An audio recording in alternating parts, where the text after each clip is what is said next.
महामंत्री को सौंप दिया। महामंत्री गांव के सर्वश्रेष्ठ मूर्तिकार के पास गया और उसे वह पत्थर देते हुए बोला, महाराज मंदिर में भगवान विष्णु की प्रतिमा स्थापित करना चाहते हैं। 7 दिवस के भीतर इस पत्थर से भगवान विष्णु की प्रतिमा तैयार कर राजमहल पहुंचा देना। इसके लिए तुम्हें 50 स्वर्ण मुद्राएं दी जाएंगी।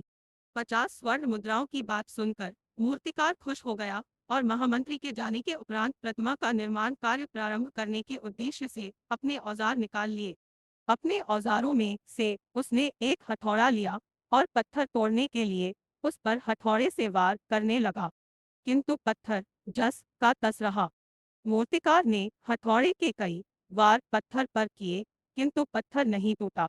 50 बार प्रयास करने के उपरांत मूर्तिकार ने अंतिम बार प्रयास करने के उद्देश्य से हथौड़ा उठाया, किंतु यह सोचकर हथौड़े पर प्रहार करने के पूर्व ही उसने हाथ खींच लिया कि जब 50 बार वार करने से पत्थर नहीं टूटा तो अब क्या टूटेगा। वह पत्थर लेकर वापस महामंत्री के पास गया और उसे यह कह वापस महामंत्री को सौंप दिया। महामंत्री गांव के सर्वश्रेष्ठ मूर्तिकार के पास गया और उसे वह पत्थर देते हुए बोला, महाराज मंदिर में भगवान विष्णु की प्रतिमा स्थापित करना चाहते हैं। 7 दिवस के भीतर इस पत्थर से भगवान विष्णु की प्रतिमा तैयार कर राजमहल पहुंचा देना। इसके लिए तुम्हें 50 स्वर्ण मुद्राएं दी जाएंगी।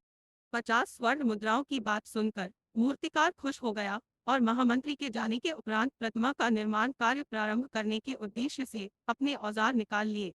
अपने औजारों में से उसने एक हथौड़ा लिया और पत्थर तोड़ने के लिए उस पर हथौड़े से वार करने लगा, किंतु पत्थर जस का तस रहा। मूर्तिकार ने हथौड़े के कई वार पत्थर पर किए, किंतु पत्थर नहीं टूटा। 50 बार प्रयास करने के उपरांत मूर्तिकार ने अंतिम बार प्रयास करने के उद्देश्य से हथौड़ा उठाया, किंतु यह सोचकर हथौड़े पर प्रहार करने के पूर्व ही उसने हाथ खींच लिया कि जब 50 बार वार करने से पत्थर नहीं टूटा तो अब क्या टूटेगा। वह पत्थर लेकर वापस महामंत्री के पास गया और उसे यह कह वापस कर आया कि इस पत्थर को तोड़ना नामुमकिन है, इसलिए इससे भगवान विष्णु की प्रतिमा नहीं बन सकती। महामंत्री को राजा का आदेश हर स्थिति में पूर्ण करना था, इसलिए उसने भगवान विष्णु की प्रतिमा निर्मित करने का कार्य गांव के एक साधारण से मूर्तिकार को सौंप दिया। पत्थर लेकर मूर्तिकार ने महामंत्री के सामने ही उस पर हथौड़े से प्रहार किया और वह पत्थर एक बार में ही टूट गया। पत्थर टूटने के बाद मूर्तिकार प्रतिमा बनाने में जुट गया। इधर महामंत्री सोचने लगा कि काश पहले मूर्तिकार ने एक अंतिम प्रयास और किया होता तो सफल हो गया होता और 50 स्वर्ण मुद्राओं का हकदार बनता।